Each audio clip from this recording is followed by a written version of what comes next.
বন্ধুরা, ফলোয়ার কিন্তু অনেক রকমের আছেন, জানেন তো। ভালো আছেন, খারাপও আছেন। কেউ কেউ কাঠি দেওয়ার জন্য বসেই থাকেন, কেউ কেউ আবার মানে কাঠি দেওয়ার মতন জেনে শুনেও কিন্তু একটা সুন্দর কমেন্টস করে যান। আর কেউ কেউ ভাবেন যে সত্যি কষ্ট করে বানিয়েছে, তো একটা ভালো কমেন্টস করে দিতে কোথায় ক্ষতি। আবার কেউ কেউ ভালো বানালেও সেখান থেকে মানে খুঁজে খুঁজে বার করে কিছু একটা বার করে যান।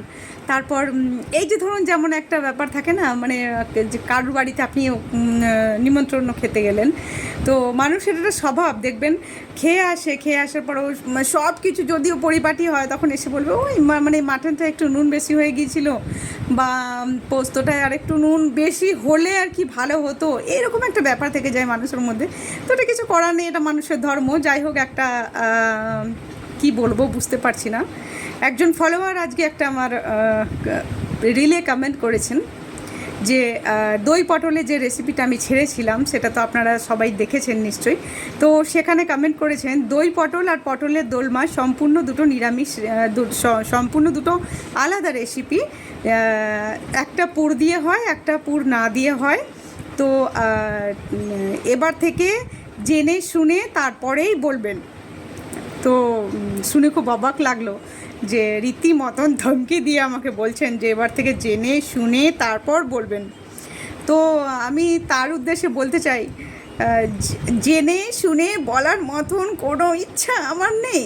আর সব থেকে বড় কথা হলো, আমি যেভাবে খুশি রান্না করব, আমার রান্না আমার কাছে জিন্দাবাদ। তো তুমি আমাকে শেখাতে পারো, অবশ্যই শেখাতে পারো, ধমকি দিতে পারো না, ঠিক না? তো যে এবার জেনে শুনে বলবেন কেন? আমি কি মানে কিছু অন্যায় কাজ করে রেখেছি নাকি যে আমাকে জেনে শুনে তারপর পারফেক্টটা বলতে হবে? আচ্ছা, যদি সত্যি আমি রান্না না বানাতে পারি, তাহলে আমার বাড়ির রান্না আমিই বানাবো, তুমি তো বানাবে না। আর তোমার বাড়ির রান্না তুমিই বানাবে, আমি তো বানাবো না। তো সেই জন্য বলা আর কি, যে একটু নিজের চরকায় তেল দেবে। আর যদি বলার হয় তাহলে একটু ভদ্রভাবে বলে যাবে, কারণ প্রোফাইল পিকচার থেকে তো ভদ্র বলেই মনে হচ্ছিল। তো ভদ্র বাড়ির বউকে বা ভদ্র বাড়ির মেয়েকে কীভাবে কমেন্টস করতে হয় সেটুকু জেনে তারপরে না হয় কমেন্টসটা করলে ভালো হয় না? আর সব থেকে বড়ো কথা একটা জিনিস, যে একটা জেলাস কাজ করে অনেকের মধ্যে, যে দেখলেই জ্বলে যায় আর কি। তো যেটা আমার মধ্যে করে না। আমি যে বন্ধুরা যেরকমই বানান না কেন, তো আমার মনে হয় যে অনেক কষ্ট করে বানিয়েছেন। অনেকে বেফালতুই বানায়, কিন্তু আমিও তবুও তাদেরকে একটা সুন্দর কমেন্টস করে আসি যে না, বেফালতুভাবে বানালেও তার একটা মেহনত লেগেছে বানাতে।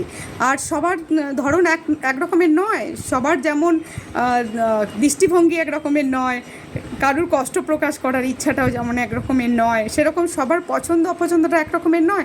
আমি একরকমভাবে ভিডিও বানাতে ভালোবাসি, তাই বলে আমার মতো করে ভিডিও লোকে বানাবে বা তাকে ওইভাবেই বানানো উচিত, বা এক্স্যাক্ট আমার মতনই মুখের রিয়াকশানগুলো করা উচিত, বা এটা কোনো মানে নয়।